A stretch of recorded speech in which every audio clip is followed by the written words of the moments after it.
This is Film Talk, where we interview the brightest minds in filmmaking 5 days a week. Do you need a great camera for your next shoot? You may want to consider the world's lightest handheld Super 35 digital film camera, Blackmagic's Ursa Mini 4.6K. The Ursa Mini boasts a 4.6K sensor, global shutter, and up to 15 stops of dynamic range. It's perfectly balanced for handheld use and comfortable enough to be used all day long. Scene 1, take 1. Film Talk Nation, we are greenlit for yet another great show. Vanessa Frank here, and I'm excited to bring you our featured guest today, Cody Longo. Cody, are you ready for your close-up? I am, as always. Cody Longo has starred in movies such as Fame, Bring It On, Fight to the Finish, Piranha 3D, Not Today, High School, The Silent Thief, and For the Love of Money. His television work includes CSI New York, Hollywood Heights, Brothers and Sisters, Make It or Break It, Three Rivers, Medium, and Nashville. Cody is also a musician, and in 2013, he broke into the Billboard Top 100 with his song She Said, which also charted at number 3 on the iTunes Top 100, along with his debut album. Cody, it's an honor to have you on the show today. Well, thank you. I'm glad to be here. Thank you for having me. So, Cody, you have been a really busy guy these last few years between the music and the movies and the television appearances. How did you first get into the industry? Well, let's see. My best friend, Johnny Depp. No, just kidding. Really, I started when I was pretty young. I mean, not right into the industry right away, but with my arts, I was doing that since I was probably like 4 years old, or as long as I can remember, you know. Like singing, dancing. Singing and acting a fool at my house and doing impressions, you know, stuff like that.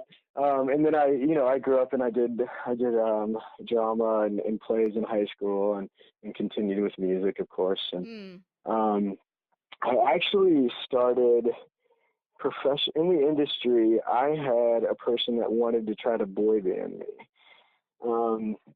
That's how I broke into the industry per se. I mean, I was headed in the same direction I was going. It just was what really kind of discovered me, I guess. Anyway, so it wasn't really my deal. I'm not like a boy band type of guy, you know, even though I sing and I dance a little bit back then. That wasn't my whole thing, unless it was like a band like One Direction who's up there just jamming out, you know? Yeah.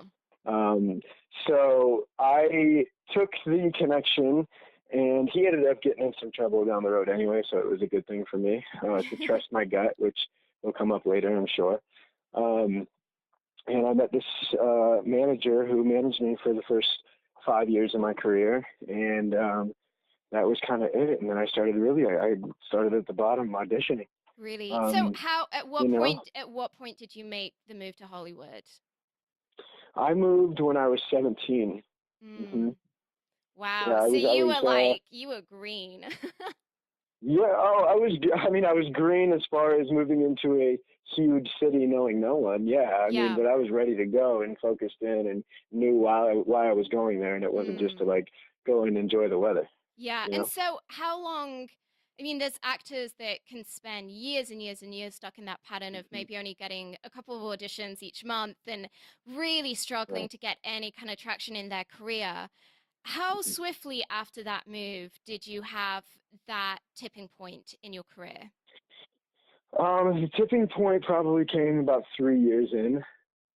3 days in? You know, no, 3 years. Oh, crikey. I was like 3 days 3 days, in? yeah, oh I wish. My gosh. No, 3 years. I mean, I was grinding really hard, and really I went out there with a focus that first and foremost, I don't really want to be put in front of anybody. And I had a great manager at the time that was very, very serious about not putting any of her clients or putting them, you know, hurting them too soon by putting them in front of casting and studios too soon when they're not ready and they don't. Because auditioning is a scary thing. You know what? Some people that I know that are great auditioners and they're decent actors, I guess, you know? And then there's some people that are amazing actors that I've seen that are just horribly awkward. I know. And but you know what? Horrible auditioners, and I'm one of them. if it's any reassurance to you, if you think it's nerve-wracking for you, it is just in my experience, it's just as nerve-wracking for the people holding the audition. I mean, it's just by Well, definition, I've done it's both. Okay, so yeah. I thought that I had like the same theories. So I called, or actually, I was talking to a casting director friend of mine, and she does pretty, good sized shows and stuff. And I said, can you just let me come in and be the reader? And it wasn't of Yes. any of my competition or anything, but it was like it was a whole different character Mm. with actually a female. And yeah, I was nervous to read. I like messed Yeah. up on my lines. Yeah, but I mean, even if you're the director, even if you're the producer, it's really I think the whole experience is really can be really nerve-wracking, and Yeah. I think it's a good practice for those of us who are directors and producers and the like to kind of realize that whatever you're seeing is probably going to be a lot better on the day when when the actor is actually in the situation, they're in costume, they're in makeup, there's the settings, there's the props, as opposed to them Yeah. having to really Well, I imagine all mean, of and that this. obviously, yeah, that makes it a lot easier for us too, that we can kind of like, embody what the character feels like in the posture and everything like that. Mm. So like, I kind of see that the audition process is like our our time in the mailroom. Can we, Yes. That's you a know? very that's a really astute parallel, definitely. Um Uh, you now are, you're doing Nashville, you've got a number of movie shoots coming up. What having kind of being someone who's rather seasoned and who has been in a wide array of professional situations, be it as a musician or an actor, what is one thing that you really wish you had known earlier in your career? I would say to trust your gut. Mm.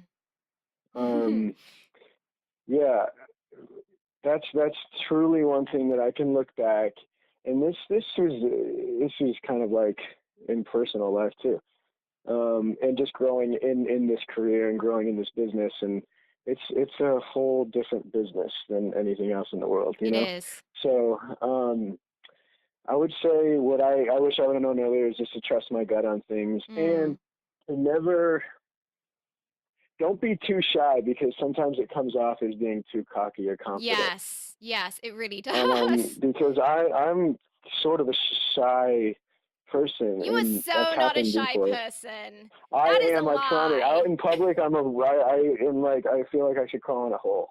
Oh my gosh. But on stage, and if I'm listen, okay, here's the Okay. truth. I guess What's the if I'm at deal? the center of attention, then I'm bright and more of a Yeah. extrovert person. Mm. Yeah, it's like you can turn it on like if it was a role or a character or something like that. Right. Yeah.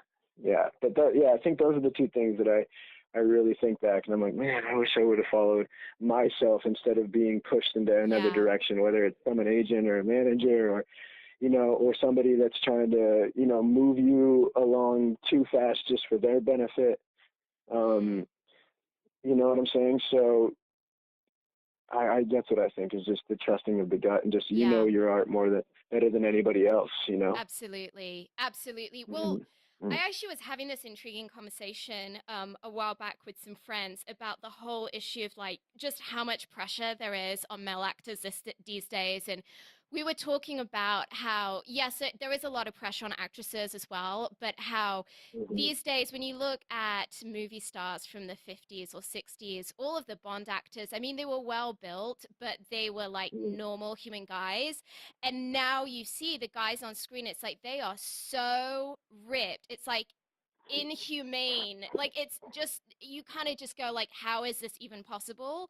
So I'm just kind of curious, what do you really feel that there are maybe some unique challenges to actors as opposed to actresses, or do you feel like it's pretty much the same thing? Well, I mean, first and foremost, female actresses, I think, are just as pressured as males, because I talked to so many female actresses that are like, "Dang, did you see how ripped she got for this role?" Yeah. you know, like I need to lose weight and get all ripped up for this role. And I think they're under the same amount of pressure because some of the A-list actresses that are out there have killer bodies, you know? Yeah. So, and we look at, you know, of course, if we're leading men, I think it's just this thing where we just, depending on the role, and it's a commitment to character. Like you look at a guy like Chris Hemsworth, who was playing Thor, he better be that big. Yes, right. You know, No. he's Thor.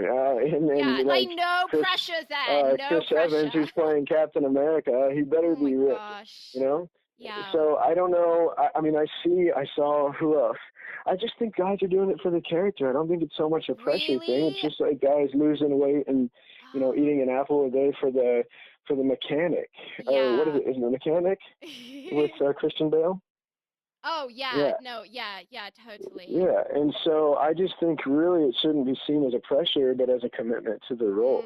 Yeah, I do like that. You know? I mean, I do kind of feel like it's just so crazy to me that the same actors, if they were around 40 years ago, that there just wouldn't be this whole thing of like, and we're going to have you like get doped up on all of this crazy substances. And, you know, I mean, it's just, it's nuts to me what guys go through. And they would have hair on their chest.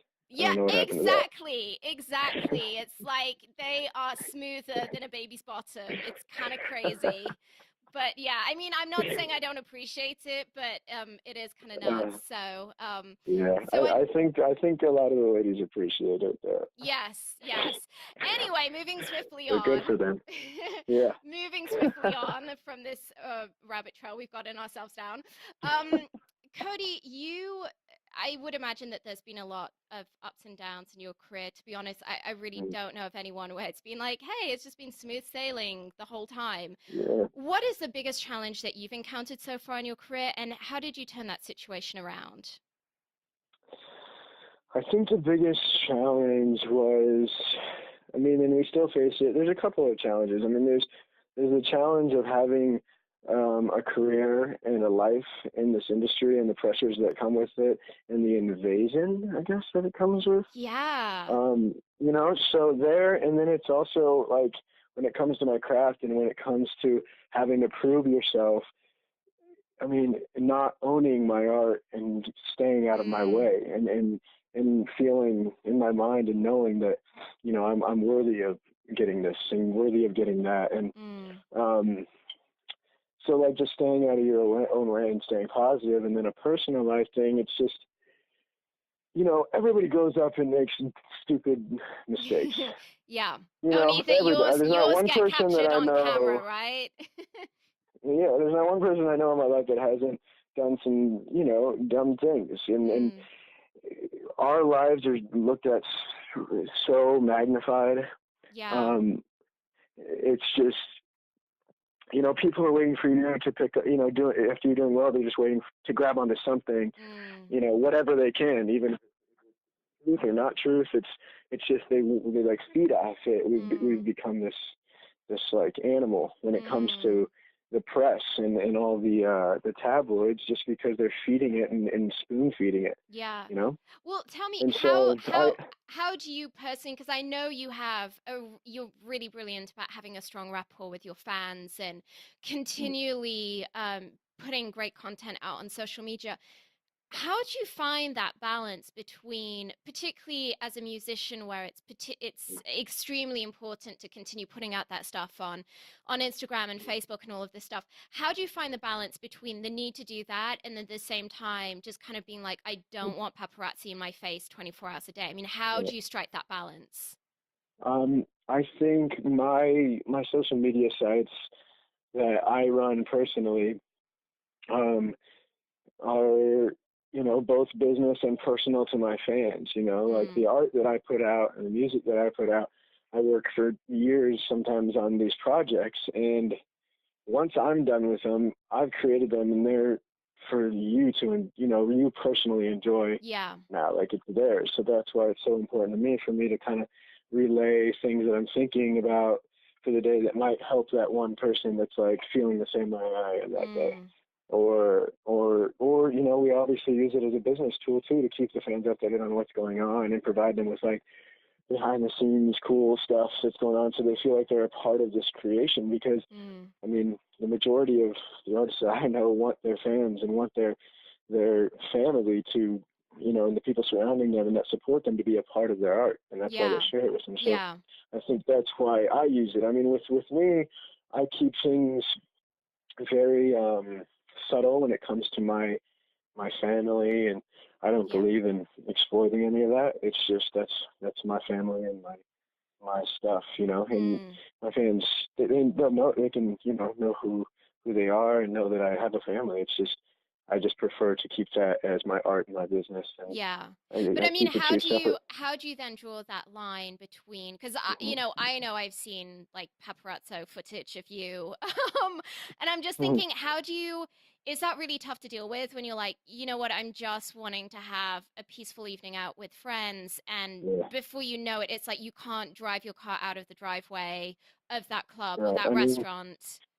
it's starting to become just like something, just another thing that's part of the business that we're in, which is Yeah. sad. But I know I don't live in LA, and I live in a state where they're really not allowed to have paparazzi.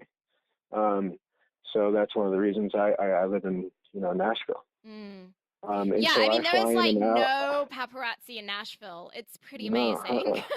yeah, it is.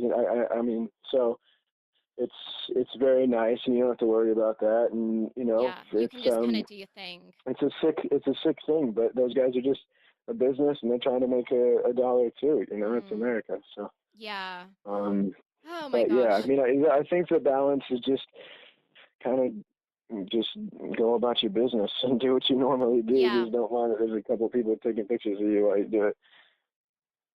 Yeah. You know. Well, I think that that's a really healthy way to see it. So Cody, I know from what I've seen of your career that you're someone who's incredibly dedicated and committed. What are the daily practices that you feel contribute to your personal success? Um, I don't know. Like one of the best pieces of advice I've gotten from a family member of mine was, do something every day to better yourself. Mm. And that was in the sense of being a man and growing up. And so I sort of would just applied it to my craft now that my craft is becoming and has become my career and my livelihood. I'm making sure that I'm getting better as a man Yeah. growing up.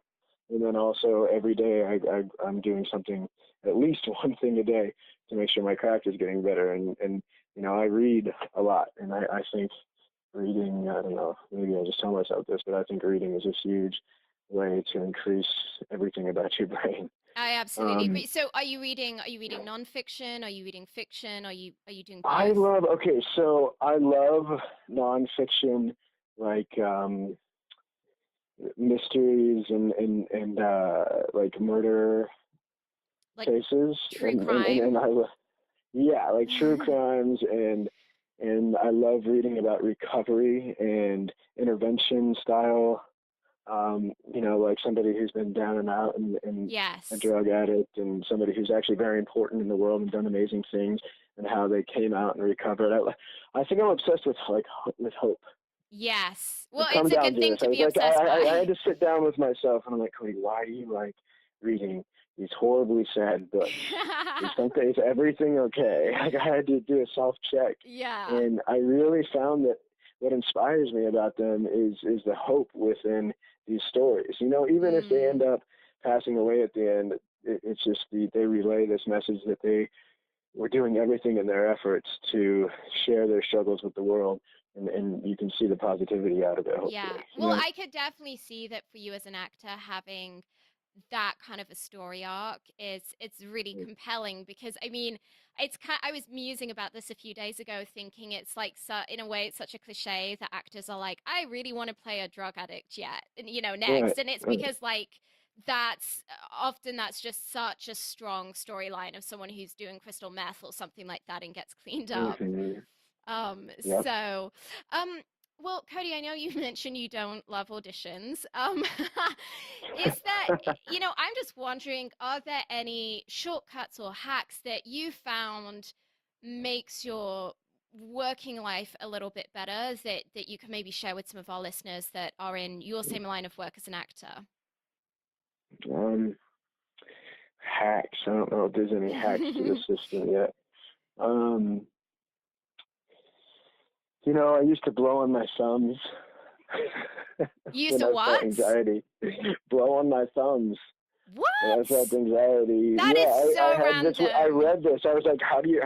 I looked up. I Googled. I was like, all right, how do I Does it calm really work? myself down? Apparently, I think it's a mind thing. I don't think it has I guess any maybe it's like physical a effect. concentration. Yeah, like maybe it's like a Yeah, mindfulness type thing. it has to be. I don't know. Like, really, it's just I don't. There's no easy part of this Yeah. of auditioning, and I think I think the hack is the harder you work, the less you party, and go into this business with an intent and stay focused. Mm. If you're successful in this business, we have great returns, I Yes. guess you can call them. Yes. Yes. If you Perks. without and I just think that if you focus on working first and playing later, but also having as long as you're having a good time in what you do and you're really enjoying it and this is what you're meant to do. I think the more that every time that I've buckled down for a couple of years and was like, okay, let's remind myself why I'm here, why I'm, who I am, and what I'm meant to do for the world. And I so, and then I put that focus in, and it's returned. I just think yeah. the harder we work, the better the returns are, and the better position you're going to be in to express whatever weird stuff that you want to express down the road. I love that you're saying that because I definitely have seen that a lot where a young actor just gets a little bit of taste of fame and they crash and burn because it's just like Yeah, all of the toys are there, all of the perks are there, and you can live the dream. And I think that there is really something to be said for an actor being wise to the fact that you know what, like playing and the perks is wonderful, but yeah, it's the icing on the cake. And if when you make that the whole thing, then things unravel pretty quickly, and there's always someone right behind you ready to take your place. So oh yeah, yeah. I totally have visions of just like all of these people listening to the show, like after the show, trying to blow on their thumbs to figure it out. So we might have I hope unleashed they do. something into Hey, the world today. Yes, if yes. it works, just say you learned it from me. I can just That's imagine someone cool. coming up to you at some point and being like, Cody Longo, like Like, oh, I let's have to test this thank out. you because I sucked at auditions and then I started blowing on my thumbs and now I just booked this massive gig and it's all because of Yeah, and you. she turns into an Oscar nominated Yes. actress. I would like to thank Cody Longo for telling me to breathe on my thumbs. Right. It's hilarious. But yeah, I mean, just what you were saying. I honestly don't know one person that I've grown up with, and and that's worked pretty heavily and done very well for themselves. That's started at 18, booking well at like 19, 20, Mm. and then getting a taste of that, and not. It's just this weird thing with us. We just lose our minds a little bit. Well, I mean, I think the whole system is Seriously, I don't know how to explain it because I know no, some of no, the no. best I've people seen it. that I I've seen know. it so many times. And honestly, I think part of it is just some of the system in Hollywood where it's like you roll up at a club and it's like your entourage, like everyone's gonna get drinks. It's like it's kind of the Hmm. irony that when you're a broke actor, and you're desperate for people to give stuff to you, no one will give it to you. And then the moment Yeah. that you have like a Yeah. tiny bit of fame, everyone's like, hey, here's free swag bags and free alcohol and Yeah. free Hmm. everything. And I think it's just club owners want the names in the club, and before you realize it, you're there 5 nights a week. So, Yeah. um, Yeah, I mean it's really it is, and like I said, like some of the best people I know, no matter and they're great now, but we just go through a stupid phase where, yeah, and I'm guilty of it too. It's just stupid. I mean, it's just being a young kid. yeah, Really is what it is, and yeah. that's it. So, Well, and having to deal with that much momentum and that much pressure, it's just, and it's snaps. It's nothing that, it's usually, the thing it's like a quick switch. And all mm, of a sudden you're pressured with all this stuff, or or this just happened, because yesterday you were auditioning like crazy and you're broke and your car, I'm pushing my car, whatever the heck, and then you get that one role. Like when you test for a show, say you're going in and testing, this is your first time testing, but it's for a main network show, and you're testing for a series regular. You're going in like with $0 in your bank account, and you go sign a contract for X amount of thousands and thousands of dollars per episode, and you're literally one day away from booking that. Then you book it, and you do, like, you work for, however long a season is going to shoot, 4 to 6 months. Yeah. And then it's like that. It's like that. Yeah. No, and so it's like a shock of the brain. I totally get it. And I had a good friend where that exact thing happened to him, where he was like, in X amount of days, I can't pay rent anymore. And, do I like move back to Montana and go, like work on the farm again as I used to? And then literally 24 hours later, he had signed a 6-figure deal for a movie and was on a flight to Europe to go make this movie with some pretty big names. And it's like, whoa, like I can't think of any other industry in the world than, possibly the tech industry where that happens, where you can just go one day from being like completely flat broke to the next day being like, the world is at my disposal, with all the perks that come with it. So yeah, it's kind of nuts. Right. Well, Cody, you strike me as a pretty astute, wise guy when it comes to the industry and more so than just your acting craft, but the industry as a whole. What do you feel is just the most important thing for our listeners to understand right now about the evolution of the film industry? It's pretty cool, everything that's going on right now, because there's a lot more opportunities opening up. And that's just happened within the last 5 years, which is just awesome, because we have all these new outlets of streaming services, with Netflix, Hulu, Amazon, excuse me, and all these new networks that are being created, being created, and all these new networks that are taking on scripted series. E's starting to pick up scripted series. These new networks like Revolt. Revolt's is Diddy's network, and they're gonna start doing scripted stuff, I'm sure. It's pretty awesome that we're gonna have all these different streaming services, all these opportunities, all this content that are going to be opening up, that need roles, and I think it's opening it up, and also the all of the urban films and all of the urban shows, which we're bringing in Latino and Black roles, and finally. Really of all races. Finally, well, really, seriously though, because you were saying this when you look back in the day, like the 50s and 60s, it was, you'd be lucky if you saw one black guy on screen. Right. And Yeah, absolutely. And the white guys would even play the Spanish guys. Yes, absolutely. You know what I'm saying? So I think it's really cool, and we're making cool movies right now. I do miss, 80s was an era, 90s had their thing, but like right now we're making huge movies and the movies are making a lot of money. That means the fans are enjoying it. This year was awesome. Star Wars came out. Are you kidding me? And even though the Fast and Furious series, I get that it's cliche because it's Fast and Furious now, but I'm telling you, that Fast 7 movie was one of the best action movies I've ever seen. Yeah.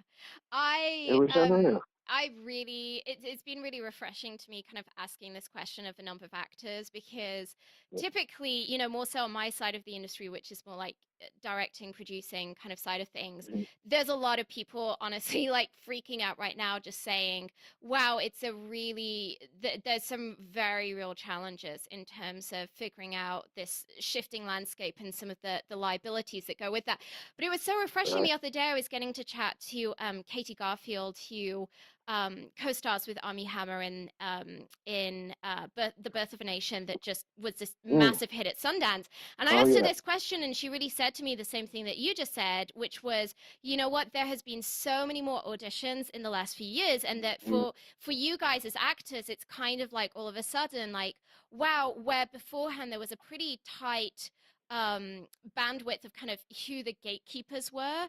Now it's kind Yeah. of like the doors have been flung wide open because you have people who are doing web series and all sorts. So even if Yeah. you're not maybe booking that role during pilot season, there's a ton more opportunities than there would have been 5 or 6 years ago. And I just thought, wow, it's really nice to hear that kind of that optimism, because I think definitely for those of us who may be more on the kind of like executive or kind of behind the camera, Right. it's honestly that I think the landscape is a little bit more stressful for us. Yeah. So Well, same, because I direct as well, and I think that with really, directing what do positions. you I want to know, like, what are you directing? Oh. Well, I've directed all of my music videos, and I'm going to be directing a short that's, I think we're starting in April. Yeah, we're starting in Cool. April with a What's it short that about? I've written. Let me just let you guess what it's about. I'm guessing it's It's some just true crime kind of a thing. it's Is about it the true it's life about is it the true life story of a guy who blows on his thumbs? yeah, exactly. It's about this couple this young couple who find themselves addicted to heroin, Of course. and No, it's somewhat of I almost said drug addict, and then I was like, no, that's too on the nose. no, it's this one's a deep and a dark one, and then um, which is it's gonna be beautiful though. The Mm, story is beautiful, the recovery is beautiful, but it is dark and intense. I have a weird. I mean, I love like indie, dark, intense yeah. films as well. So Yeah. Requiem for a Dream is like somewhat of a reference for one of this film, but the color Cool. scheme is going to be So completely different. But are you gonna be performing in the shorts as well, or are you? I am. I'm not putting myself in as the lead, Mm, simply because the role is very, very heavy, and yeah. it would be near impossible It for is me so to like direct and lead yeah, this it is one. But so difficult. I've done it. I've done the thing where it's like you're in front and behind the camera. And honestly, yeah, I do not know how people, I mean, that was for just, like similarly a short kind of project. And I yeah. I truly mean, I've don't done that. know how but like how, you see these actors who do this often on these really intense Right. movies that are feature lengths. And I'm just going, I don't understand how that, I mean, do you just play back every take? Uh, I mean, it's mind no, blowing I to think that me. you have to trust your team. You got to trust Yeah. your DP. You have to have a really Yeah. great DP. You guys have done your prep work, and you go through it, and you just have to trust. I would never go back and play back, do a Really? daily real quick. No Cause you'd way. like psych yourself out. No, I'd be like horrified. Yeah, it's really interesting because I have heard people really go both ways with that, where I've heard some directors be like, the best thing you can do is being showing your dailies and your footage to your actors, and if possible to, even have an editor who's doing kind of a rough cut, and that's given a lot of energy and has enabled people to kind of correct things. And then I've heard other people be like, that's the worst thing you can do, because some actors, it's just going to completely psych them out. Yeah, I mean, if I'm directing and I go and watch dailies during the night after the day is over, I think that if I see something that I think we can get better, or the right shot, or for some reason we didn't get the focus rack that I wanted, Mm.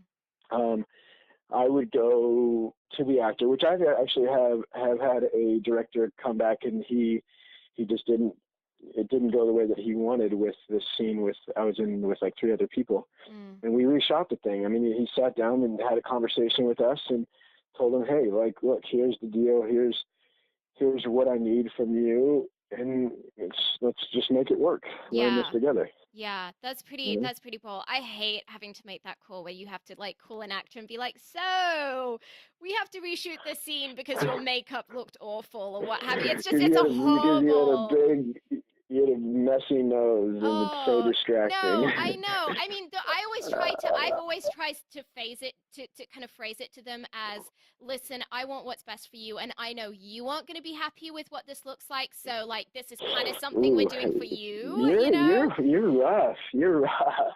Well, Oh my gosh! no, So the I'm saying director it's said that like, no wonder you have a hard time doing it because you're horrible no, at no, it. no, no, no, no. I'm saying it's like, no, you kind of say to them, listen, like, I want this movie to look, you to be really happy with the finished product.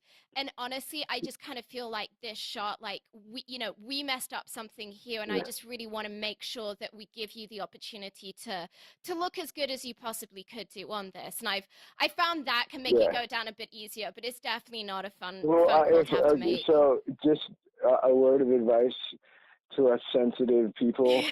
I would just say, hey, we need a couple more takes of that scene, so we're going to shoot Yes, that tomorrow. you're clearly more of a That's it. diplomat than I am, so. That's it. Oh my gosh. So Oh my god. it's This is funny. like, it's like this is why people have teams around them, right? Because I know I'm the person, I get on the call and I just tell people it as it is. So maybe I need to learn from you, Cody. Um Yeah. well, Just suck it back a little bit. Tone yes. it down. Yes.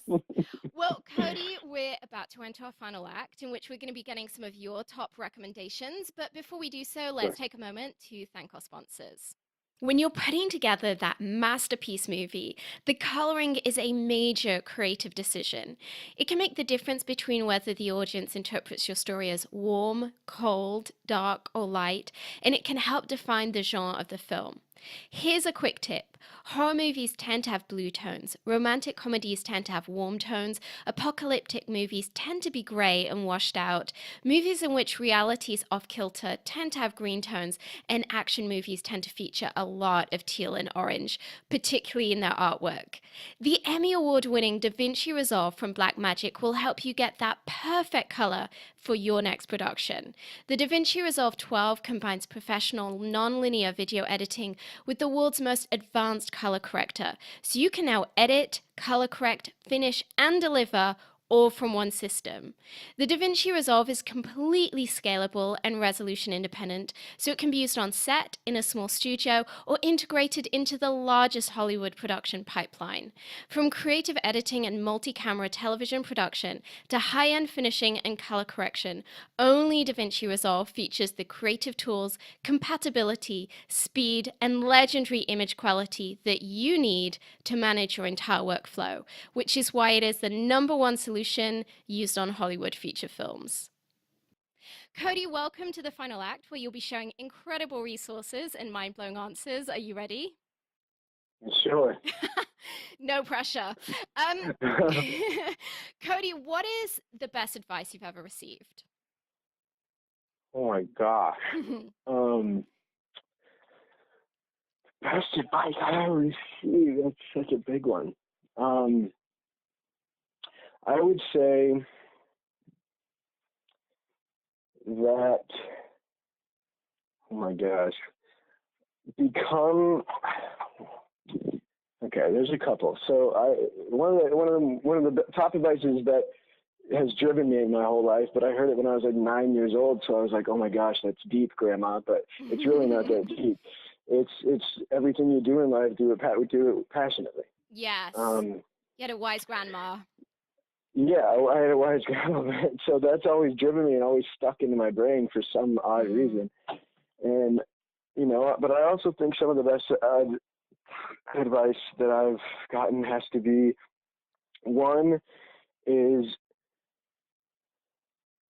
regarding acting and being on set and acting like, not appreciating your work or not, and staying out of your own way, Yes. is everybody, like, music's so much different than acting. And Tyrese said this in his book, which is one of my favorite books, motivational books ever. I don't know I forget what the title is, but it's one of Tyrese's books. And the music industry is so different because music, if you're a solo artist, it's a very selfish thing because everything's really about you. It's your music, it's your record, it's your show, I'm the brand, right? Yeah, you're the brand. With a film, yeah, you can be the lead, or you can be the face of it, or you can be Brad Pitt, but you got to remember that everybody's there to to feed their families and Yes. to and because they want to work, and they also have this, they also feel like their art's as important as yours, no matter what the role is, whether they're crew all the way, to the actors and the directors, producers, everybody's there to provide for their families. That's their job, but also just to take care of their responsibilities. And if you're getting in the way of somebody else's art or craft or responsibilities, they're not going to tell you to your face. They're going to be like, oh man, Cody was a dick today on set.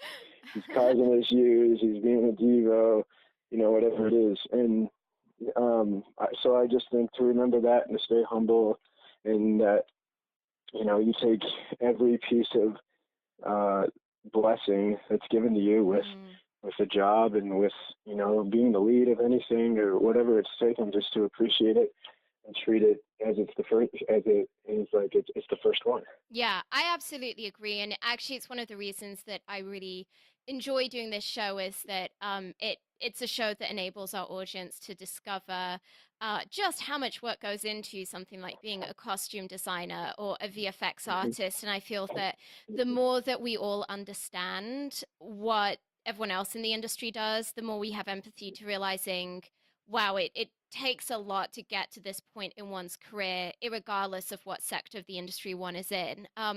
So, Cody, a question that I like to ask all of my guests, and you are no exception, is if you had just one movie to stake your entire career on, what kind of movie would it be, and what talent would you want attached? Okay. I mean, this one I think about quite often, so I kind of know it. I've like right away. Yeah. But it would be a Top Gun style movie. Ooh. I had not seen that for you. That's like left of Oh field. my gosh, that if they are doing another Top Gun, and trust me, I'm going to be fighting tooth and nail for that role. Well, I kind of heard like maybe I'm imagining something and I don't want to like unleash some rumor, but aren't they doing like a Top Gun 2? I mean, isn't that I feel like I heard something recently. They are. It's rumored right now, just because I think Tom Cruise was with Jerry Bruckheimer or something like that. But so like a Top Gun style movie, and you said with who? Yes, with who? What talent would you want attached? I would say Robert Downey Jr. Yes. And he could be like my elder of some sort, whether it's like my sergeant or whatever it is. And he would beat me up like one time he'd give me a good punch just so I could get beat up by Robert Downey Jr. He's like a very bucket list, man, bucket list, getting beat up by Robert Downey Jr. Seriously. It would be Downey. It would be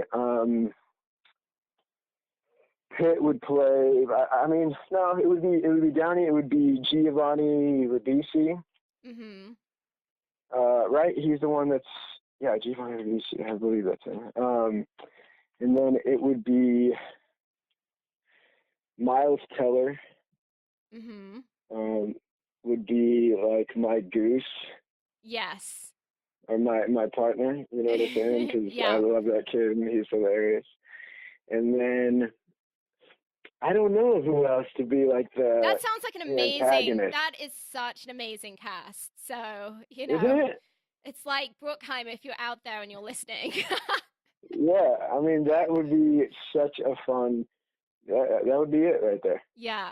So what is it about that Top Gun kind of movie that really appeals to you? Oh my gosh, I don't know. You're like, where do I start with the list? I've been obsessed since I was a kid. Well, because I had people in my family that were pilots, and so I always collected these pictures of jets and these high-def pictures that they would get me of them up in the air. And so I kind of, when Top Gun came out, I was just immediately obsessed. Yeah. Well, I know what to be scripted. And who was the girl that was in it? Oh my What's her gosh, name? like how am I blanking on her name? Because we actually had Yeah, no. she was in a movie with Harrison Ford called Witness that we had the right Yeah. of that on recently. It's Oh, Kelly McGillis. Is that it? Kelly yeah. McGillis? Yeah. I'm not sure. I don't want to say because I don't know. I don't. But she was just, She was I had a major iconic. crush on her. I She had like I that kindergarten Everyone crush had on a her. crush on her. She was so Oh my iconic. goodness.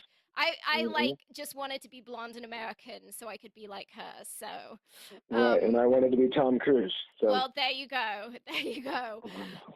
So Cody, you mentioned earlier that you read a lot, which interestingly is a trait I've noticed with a lot of actors. I've kind of noticed that actors often are massive readers just because you're spending so much time on set and waiting for auditions and stuff like that yeah, I've kind of definitely noticed that to be a pretty big trait within the acting community. Anyway, Well, it better be for the scripts that we have to read. We better be reading other yes, stories. exactly. If you could recommend a book for our listeners, what would it be and why? Hmm. Let's see here. Like maybe something that I know. I'm trying. So many are crossing my mind, but I want to say the perfect one, of course. I would say I kind of loved this series called. It was the father wrote it. I'm trying to think of his name. I can't think of his name right now, but it was called. The book is called A Beautiful Boy, and A Beautiful this. Boy. Okay. I can't think of what the author is, and he would be so disappointed because I enjoyed his work. It's about his son, actually. It's somewhat of an autobiography about his relationship and his marriage that fell apart, but his son kind of fell into and it fell Addiction. into meth addiction. Yeah. How did And I it's his guess? story. It's his story as an intelligent, active father to try and help his son get out of this disease and sickness that he's Mm, in. And it's set in San Francisco, which makes it really interesting anyway. yeah. Um, and then his son, actually, who is a recovered addict now and happily married and just moved on with his life, but went through like years and years and years of really, really crazy, intense stuff. And so his son turned around and wrote the book from his perspective in the same Wow. timeline. Yeah. And so not just got done reading those. I read those last year, and those were real. I mean, I literally sat in a plane from LA to New York and read 180 pages straight without even looking up. No. Oh my gosh. Would So, you? yeah, it's A Beautiful Boy by David Sheff. And the author's name is David David Sheff. Sheff. Yeah, Yeah. Yeah. yeah. Hmm. Wow. So that one was really, that series was good. I also like who's another one of my favorite authors here. I like Michael Connolly. Mhm. Any Um, particular Michael Connolly title? writes some really dope mysteries. The Poet was really weird, but it was good. What title is Um, that? it's called The Poet, but The it's Poet. really weird. Okay. Yeah, I Cool. don't really like. I mean, the story was kind of just it was creepy, really. Um, and then also like I love to read Shakespeare. Like, so if I could recommend a good book, Romeo and Juliet by Shakespeare, a true love story. It is. I mean, you really can't beat that story, right? No, I mean it's still unreal to me. I could read it, 15 more times, and I'd Yeah. still absolutely just Yeah. be, There's just so entertained by many it. layers. There's so many layers. Yeah. But my favorite author is Edgar Allan Poe. Is who? Edgar Allan Poe. Okay. Oh, Poe. Hmm. Okay, great. Yeah, that Well, guy. yes, that guy. So some pretty dark taste then. Yeah, I mean it's the emotional thing. I'm a Pisces, so um, apparently that means I'm supposed to be emotional. Apparently so, which is good in your line of work, right? Um, Yeah, I mean it helps. Well, Film Talk Nation, I know that you love audio. To thank you for joining us today, we've partnered with our friends over at Audible to offer you a free audiobook. Great titles available include Story by Robert McKee and Save the Cat Strikes Back by Blake Snyder.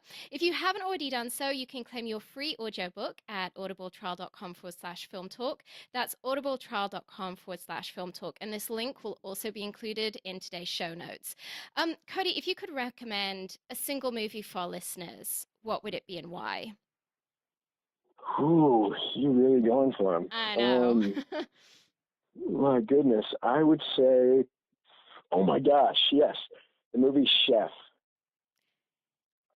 It's like that seems to be such a hit with some people. Like it really seems to Oh be my like, gosh, yeah, I have yet to okay, so see it, two but things. You have to watch it. He's unbelievable in it. I'm the worst. Bradley Actually, Cooper. Robert Downey Jr. is in that movie. Really? So it's yeah, he's got like a supporting role, but Hmm. it's the lady, the Spanish lady from Modern Family, which I cannot believe. I'm the worst with names. Um, Sophia, Vergara, yeah, something like yeah, that. and then it's I think John. isn't Bradley Cooper Who's in it? it? Am I imagining that Bradley Cooper is in Chef? Isn't he the No, no, protagonist? no. He has a different movie that's called Chopped or something That's like that. also about chefs? No Yeah, way. that's also about chefs. That's I'm so talking crazy. And that came about out last. this independent Okay. movie called Chef. Okay. I'm You circling have my to see. It's wires on crossed. Netflix. It's so good. It's from I want to say John Favreau. That's Okay. on it. I No, don't know. no, it's not. It's not. No, it's not Favreau. It's John Oh, Favreau. John That's what it is. Favreau. Yes, Yes. absolutely. Who made like Swingers is one of my favorite movies of all time. So Uh if it's in yeah, any he's way as good as wonderful. Swingers, if it's in any way as good as Swingers, then yes, I will. It's just different. I mean, it's and I love cooking, so it's got some just incredible. It's incredible like son to father story Mm. and family story, and then it's about food, which is always just great, and I find it so you need to see it. painful though watching things like the Food Network or food movies if you don't have, it feels like so like you can't experience it while it's all being laid out and they're like, oh, look at this amazing chocolate cake, and it's like, well, that's great, like I'm sat here with no food, Yeah, like it's, I don't know. it makes it worse that John Favreau's eating in almost every scene in the movie too. Not a movie to be watching if you're an actress who's starving herself for a role, that's for sure. So Cody, is there maybe like a website or an app that you find really useful in your career that you could recommend to our listeners? um, I don't know. I use my quote app a lot, but I don't really a website. I mean, no, because I stay off most of that stuff. Really? I would say, yeah. I mean, my IMDb Pro is obviously like my best friend, Yes. but Isn't it but to I'm all not of getting. us, right? They're not paying me to shout out that site. So You know what? I've had so many guests just say IMDb Pro is like the best thing since sliced bread. Because truly, before IMDb Pro existed, it was kind of like you had to meet someone and get their business card and put it in your Rolodex. yeah, And isn't that if you wild? did It's like not, I know now it's with nuts. If you didn't live in Hollywood, then if you're like, oh, I want to make movies out of Nashville, it's like you are so yeah. screwed. Yeah, Whereas no, now, without it, I cannot believe it because now anybody can access. If you weren't in Hollywood and you wanted to like talk to a magic management company that you've only heard about, yeah. you're not finding their number. Now it's like, okay, you can call the front desk Oh, of CAA. you get like, I mean, it's crazy to me the extent to which it's like direct email addresses, and it's just, Yeah, yeah, it's wild. it's made work a lot easier, that's for sure. Well, Cody, it's time for the martini shot. What parting piece of guidance do you want to share with us? What would you, excuse me? You broke up for a second. I'm so sorry. What parting piece of guidance would you like to leave us with? Um, I kind of said it all, but to wrap it up, I just think that, we are artists and no matter what our position is, um, within the project. And I think the harder that we work and the better that, and the more open that we are to accepting other people's craft. And, I think it's everything that we do in this industry is such a team effort, and you got to roll with the punches just like Yes. anything else in life. You're going to be shut down 1,500 times before. I mean, more than that. I can't even tell Yes. you. My email is full of like blessed opportunities, and I'm so grateful for the opportunity. Period. But my email is full of rejected, huge projects. Like Yes. you know, Yes. um, and there's going to be things that come up that that are going to seem great, but you know that it may be too big of a risk, or that you're not ready for it, or whatever it is, and you're going to feel it. Just like I said before, just trust your instincts and be careful who you trust in the business as well. Yeah. Well, So I say just guard your heart, guard your craft, and just stay focused and just roll with it and keep pushing. that is so good. I feel like that's something you should get as a tattoo. Like, guard your heart, guard your craft. It's the next Well, Cody. It's the next Cody tattoo. Yeah, I like to get tattoos, so I'll think about that. I'll start working on some fonts tonight. Yes, go for it. Well, that's a wrap. Film Talk Nation, in this industry, you're only as good as the people you know. And today you've been hanging out with Cody Longo and myself. If you want to go the extra mile, head over to filmtalkpodcast.com and type Cody Longo into the search bar. The show notes from today's show will appear along with everything we discussed, like Cody's recommended book and movie. Cody, we appreciate you sharing your priceless insight with us today. Film Talk Nation thanks you, and we'll see you on the red carpet. All right, I appreciate you. Stay blessed.